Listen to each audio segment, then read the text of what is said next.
പാരസൈറ്റിന് ശേഷം ബോങ് ജൂൺ ഹോ സംവിധാനം ചെയ്തിട്ടുള്ള ഏറ്റവും പുതിയ സിനിമയാണ് മിക്കി 17. സംഭവം ഒരു സൈഫൈ ഡ്രാമയാണെങ്കിലും വളരെ എവിഡൻ്റായ പൊളിറ്റിക്കൽ ലെയറുള്ള ഒരു സട്ടയറാണ് സിനിമ. റോബർട്ട് പാറ്റിൻസൺ കേന്ദ്ര കഥാപാത്രത്തെ അവതരിപ്പിച്ചിട്ടുള്ള ഈ ചിത്രം ആ കഥാപാത്രത്തിൻ്റെ വോയിസ് ഓവർ പരിപാടിയിലെ ഹ്യൂമറിനെ നല്ല രീതിയിൽ ഉപയോഗിച്ച് വേൾഡ് ബിൽഡിംഗ് നല്ല രീതിയിൽ ചെയ്തിട്ടുള്ളൊരു സിനിമയാണ്. എന്നാൽ ഒരു ഘട്ടത്തിന് ശേഷം ഈ സൈഫൈ സിനിമയിൽ സട്ടയർ എലമെൻറ്റുകൾ കുറച്ചധികം വരികയും നമ്മൾ ആ സിനിമയിൽ പ്രതീക്ഷിക്കുന്ന ഒരു കോംപ്ലക്സിറ്റി കുറഞ്ഞു പോവുകയും ചെയ്യുന്നു. ഈസിയായ ഒരു കോൺഫ്ലിക്റ്റും ലളിതമായ പരിഹാരവും കാരിക്കേച്ചർ സ്വഭാവമുള്ള ഒരു വില്ലനും കൂടെ ആകുമ്പോൾ ഭാവിയിൽ സെറ്റ് ചെയ്തിട്ടുള്ള ഒരു സ്പൂഫ് പടം പോലെയാണ് മിക്കി 17 അനുഭവപ്പെടുന്നത്. കഥ നടക്കുന്നത് 2058-ലാണ്. നിഫിൽഹെയിം എന്ന പ്ലാനറ്റിലേക്ക് ഭൂമിയിൽ നിന്ന് കോളനൈസ് ചെയ്യാൻ വേണ്ടി ഒരു സ്പേസ് ഷിപ്പ് പോകുന്നുണ്ട്. നമ്മുടെ നായകനായിട്ടുള്ള മിക്കി അതിലൊരു എക്സ്പെൻഡബിളാണ്. എക്സ്പെൻഡബിൾ എന്ന് വെച്ചാൽ എത്ര തവണ മരിച്ചാലും വീണ്ടും പ്രിൻ്റ് ചെയ്തെടുത്തോളാൻ അനുമതി കൊടുത്തിട്ടുള്ള ആളുകളാണ് അവർ. അവരുടെയൊക്കെ മെമ്മറി ഓൾറെഡി സൂക്ഷിച്ച് വെച്ചിട്ടുള്ളതുകൊണ്ട് ഓരോ തവണ മരിക്കുമ്പോഴും അവരെ വീണ്ടും വീണ്ടും പ്രിൻ്റ് ചെയ്യുകയാണ് ഇവിടെ ചെയ്യുന്നത്. സ്പേസ് ഷിപ്പിലുള്ള സയൻറ്റിസ്റ്റുകൾക്ക് പല പരീക്ഷണങ്ങൾ നടത്താൻ വേണ്ടിയിട്ടാണ് ഇങ്ങനെ ആളുകളെ കൊണ്ടുപോകുന്നത്. ഇങ്ങനെ പല പരീക്ഷണങ്ങൾ നടത്തി ഏതാണ്ട് 16 മിക്കികൾ മരിച്ചു. ഇപ്പോൾ നമ്മൾ കാണുന്നത് 17ാമത്തെ മിക്കിയാണ്. 17ാമത്തെ മിക്കി ജീവനോടെ ഇരിക്കെ അവർ 18ാമത്തെ മിക്കിയെ പ്രിൻ്റ് ചെയ്തു. അതിനുശേഷം സംഭവിക്കുന്ന രസകരമായ കാര്യങ്ങളാണ് നമ്മൾ ഈ സിനിമയിൽ കാണുന്നത്. ഇത്രയും ഈ സിനിമയുടെ ട്രെയിലറിൽ കാണിച്ചിട്ടുള്ളതാണ്, അല്ലാതെ ഞാൻ സ്പോയിലറായിട്ട് പറയുന്നതല്ല. ഈ ഫ്യൂച്ചറിൽ സെറ്റ് ചെയ്തിട്ടുള്ള സിനിമകൾ വർക്കാകുന്നത് പലപ്പോഴും ആ ഫ്യൂച്ചറിനെ പറ്റി, ആ കാലത്തെ നാട്ടു നടപ്പുകളെ, നിയമങ്ങളെപ്പറ്റി വളരെ സമർത്ഥമായിട്ട് ആദ്യമേ ആ സിനിമകൾ പറയുന്നത് കൊണ്ടാണ്.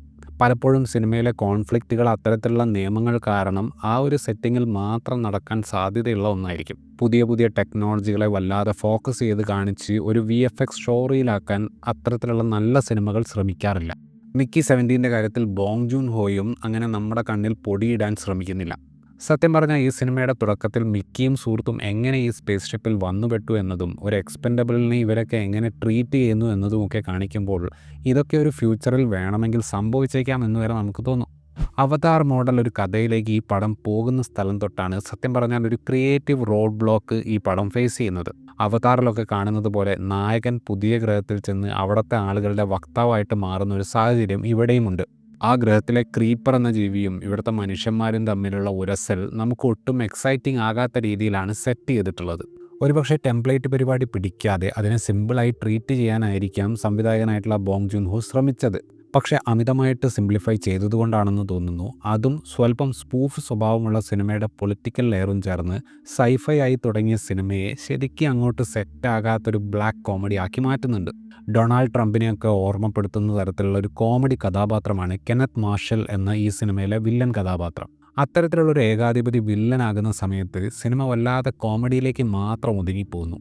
മിക്കി ബാൺസ് എന്ന കഥാപാത്രത്തിൻ്റെ പല അവസ്ഥകളാണ് റോബർട്ട് പാറ്റിൻസൺ ഇതിൽ അവതരിപ്പിച്ചിട്ടുള്ളത്. പുള്ളിയുടെ ബോഡി ലാംഗ്വേജും വോയിസ് ഓവറും ഉപയോഗിച്ചിട്ടാണ് ഈ സിനിമയുടെ ഒരു ഹ്യൂമർ സംവിധായകൻ സെറ്റ് ചെയ്തിട്ടുള്ളത്. ഒരേ സ്ക്രീനിൽ ഒന്നിലധികം പാറ്റിൻസൺ വരുന്ന സമയത്ത് രണ്ട് കഥാപാത്രങ്ങളും തമ്മിൽ വ്യത്യസ്തത വളരെ സട്ടിലായിട്ട് കൊണ്ടുവരാൻ പുള്ളിക്ക് സാധിക്കുന്നുണ്ട്. ഈ സ്പേസ് മിഷനെ ഒരു PR സ്റ്റണ്ടാക്കി മാറ്റിയിട്ടുള്ള ഒരു രാഷ്ട്രീയക്കാരനെയാണ് മാർക്ക് റഫലോ അവതരിപ്പിച്ചിട്ടുള്ളത്. തിരക്കഥ തന്നെ അയാളെ ഒരു കോമാളിയായിട്ട് കണ്ടിട്ടുള്ളത് കൊണ്ട് അദ്ദേഹത്തിൻ്റെ പെർഫോമൻസിലും ആ ഒരു ഓവറാക്കൽ ശൈലിയുണ്ട്. നവോമി ആക്കിയാണ് മിക്കിയുടെ കാമുകിയുടെ വേഷത്തിൽ വന്നിട്ടുള്ളത്. സിനിമയുടെ അവസാന ഭാഗത്തേക്ക് വരുമ്പോൾ അത്യാവശ്യം ഡിമാൻഡിങ് ആയിട്ടുള്ള ഒരു റോളായിട്ട് ഇത് മാറുന്നുണ്ട്. വേൾഡ് ബിൽഡിംഗ് പാർട്ട് നല്ല രീതിയിൽ ചെയ്യുകയും ബ്ലാക്ക് ഹ്യൂമർ കടന്നു വന്നപ്പോൾ താളം തെറ്റുകയും ചെയ്ത ഒരു സൈഫൈ സട്ടയറാണ് ഒരർത്ഥത്തിൽ മിക്കി 17. സിനിമയുടെ തുടക്കത്തിൽ നമ്മളിൽ ഒരു ക്യൂരിയോസിറ്റി ഉണ്ടാക്കാൻ സാധിച്ചത് പിന്നീട് അങ്ങോട്ട് നിലനിർത്താൻ തിരക്കഥയ്ക്ക് സാധിക്കുന്നില്ല. വേറെ എന്തെങ്കിലും കാര്യത്തിലേക്ക് അവർ ഫോക്കസ് ചെയ്യണമായിരുന്നു എന്ന് തോന്നിപ്പിക്കുന്ന തരം ഒരു തിരക്കഥയല്ല ഈ സിനിമയുടേത്. പക്ഷേ ആകമൊത്തത്തിൽ നോക്കുമ്പോൾ ഈ സിനിമ വളരെ സില്ലിയായ കോമഡികൾക്ക് പിറകെ പോയതുപോലത്തെ ഒരു അവസ്ഥയായി. കുറച്ചുകൂടെ ഹാർഡ് ഹിറ്റിംഗായി അവതരിപ്പിക്കാവുന്ന പല ലെയറുകളും വേണ്ട രീതിയിൽ ഉപയോഗിക്കാഞ്ഞതുപോലെ തോന്നി. ഇത്രയുമായിരുന്നു ഈ സിനിമയെക്കുറിച്ചുള്ള എൻ്റെ റിവ്യൂ. വീഡിയോ ഇഷ്ടപ്പെട്ടാൽ ലൈക്ക് ചെയ്യുമെന്നും കൂടുതൽ വീഡിയോകൾക്ക് വേണ്ടി ചാനൽ സബ്സ്ക്രൈബ് ചെയ്യുമെന്നും കരുതുന്നു. താങ്ക്